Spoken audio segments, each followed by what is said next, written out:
Hey everyone, just wanted to give a little heads up before the video starts that there is a brief mention of self-unaliving at one point in the story, so I just wanted to give a heads up for those that are sensitive to that kind of thing. Also, I changed up how I do my editing, and I think it resulted in a lot higher quality recording, and I think it's just overall better. So please, let me know what you think in the comments down below.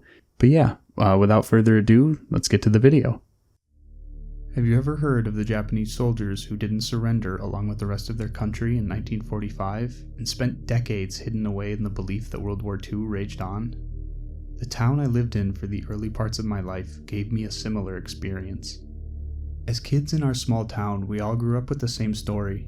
It was late October 1962, and the Cuban Missile Crisis threatened to engulf our planet in a fiery apocalypse. On the evening of October 27th, the townsfolk tucked themselves into bed for an inevitably restless night of sleep, whilst radio and television chatter in the background provided increasingly worried-sounding commentary of the situation at hand. At some point, the signals grew garbled before eventually turning into static, and the constant noise of live updates was suddenly sorely missed. Before dawn came, unfamiliar men in army fatigues went door to door and led the townspeople into the large shelter built beneath their feet in anticipation of this exact scenario they had been alerted to.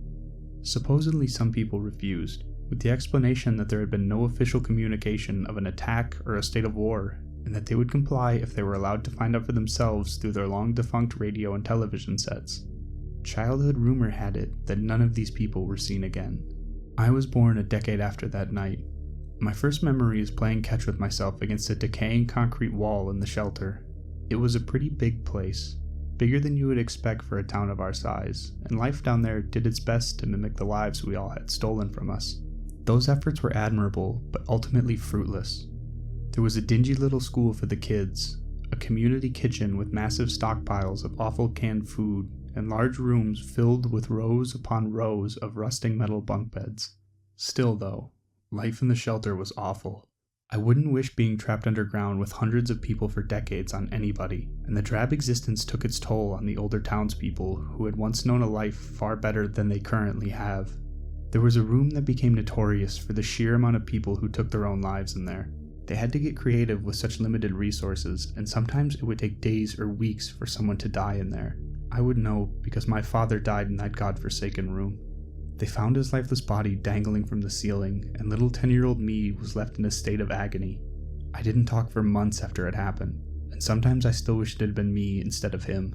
Then, at least I wouldn't be burdened with the knowledge that I am today. I remember being taught about the aftermath of the night that it all started in school. We were told that most of our nation and the world at large had been ravaged by clouds of smoke and pillars of fire, that life on the ground above us was practically impossible, that we had to stay there forever, lest we face the horrible deaths that we had been saved from. There were a lot of rules to ensure we stuck to those ideals, but we were far too terrified to be skeptical of anything we were taught, so those rules went untested. It took me until I was 19 to question the teachings we were expected to take as absolute truths. You see, while I was mostly a good citizen and complied with the rules of the shelter, I did have a sneaky little habit. I don't know why. Perhaps I had grown bored or just wanted to disobey the seemingly arbitrary rules for once, but I had a borderline obsession with exploring the nooks and crannies of the shelter. Finding untouched corners and hints of a life that supposedly didn't exist anymore gave me a thrill I didn't know was possible in that place. Those hints were usually boring by any outside measure, but one day I found something that left me both in awe and bewildered terror. A window. I didn't know what it was at first, because when I came across it, all I could see was a buildup of dust and cobwebs in the shape of a square. But I quickly got to work peeling away the layers that had built up over what was presumably a great many years to reveal something out of my wildest dream. An impossibly green landscape stood before my eyes. The sky was a deep blue with the occasional cloud floating by, and the houses abandoned decades before lay there in an unmaintained condition that gave them all a unique character. I must have stood there for hours, taking it all in, wondering why in the world I wasn't taught about what I was staring at, wondering why we had been lied to.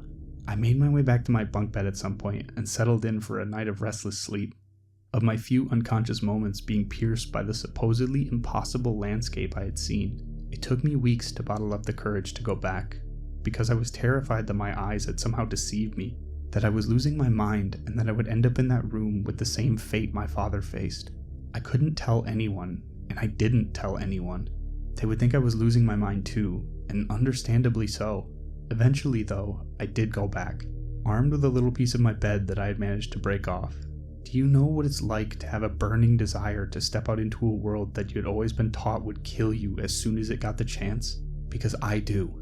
The perfect palette of colors before me was too strong to resist. I needed to go out there, to run my fingers along the green grass and to breathe in the air that had been meant for me.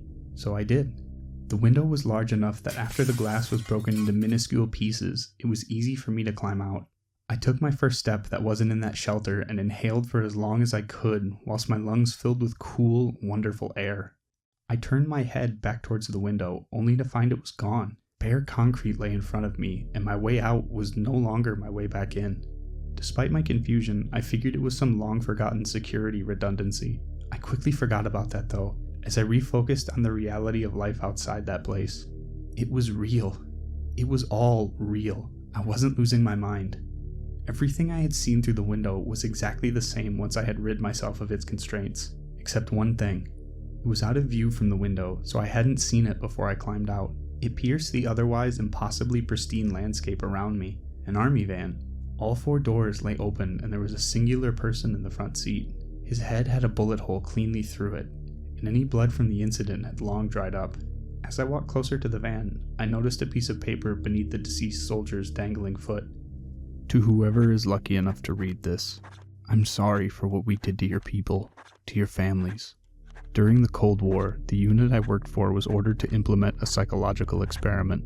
It went too far. We were supposed to keep you in the shelter for a year, to test our readiness for what seemed like an inevitable future, to find out whether a shelter of that scale and nature could be our saving grace, our hope for rebuilding civilization in the event the bombs finally fell.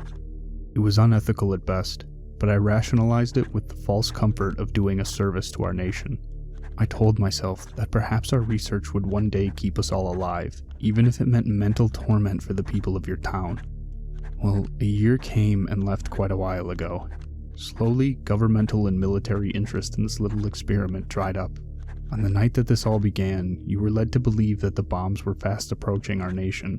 The people who refused to believe our word, legitimized only by army fatigues and commanding voices, were the smart ones. That's why it hurt so much when we were ordered to line them up against a wall and shoot them. They deserved so much better. The truth is that Cold War tensions began to ease following the emotional high point of the missile crisis. And over the years, the need for shelters subsided. With it, as I mentioned before, so did interest in our experiment.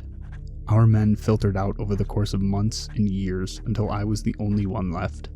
Perhaps the guilt I felt, the guilt that gnawed at me during every waking moment, kept me here.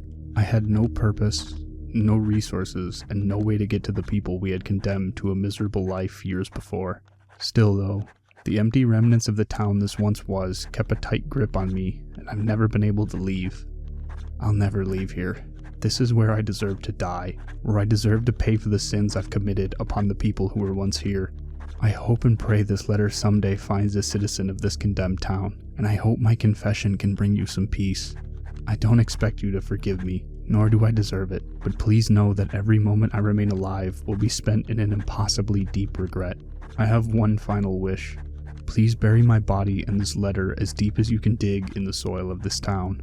I deserve to be forever condemned to an existence underneath the ground of where this all began, an existence you have wrongly been forced to partake in. I hope my pain is far worse than we made yours. Goodbye. I must have sobbed for hours on end after reading the letter, and the days and weeks after that were a haze. Much of what I remember is made up of trying to get back into the shelter in a desperate bid to give my fellow townspeople the freedom of the life they were supposed to have. At every turn and entrance, I was met with meters of concrete, and I never succeeded in getting back into the shelter. I don't remember how long I tried, but eventually I gave up and decided to grant the deceased soldier his final wish. I dug for days and buried him outside the area where the window that started all this used to be. I know he said he doesn't deserve forgiveness, but he had the dignity to understand the awful nature of what he did, and he stayed with us until his end. He was a far better man than those who left us behind, forgotten about and condemned. I hope his regrets are washed away in the soil of our town. As for me, I left the town a long time ago. I lost my way out as I was leaving, and I was never told the original name of the town and the shelter. So unfortunately, the memories are all the proof of my experience I have. The outside world took a lot of getting used to, but in the years since my escape, I had grown to be okay with my new life. Still though, I will never forget what I left behind. Even if it was decades ago, my entire life was in that shelter. Everyone I knew and all that I loved. I wake up every morning having been tormented by nightmares of still being stuck in that deep, dark underground prison. And yet I often find myself wishing for the comfort of those I lost upon my escape. I hope they found their peace with my sudden disappearance, but something in me knows they haven't. My pain and terror out here is almost as great as it was in there. Maybe ignorance is actually bliss, like they say. Perhaps someday the townsfolk I once knew will be greeted with the same view of blue skies and green meadows I was. In the meantime, I desperately hope they found a better existence in the shelter than the one I once knew.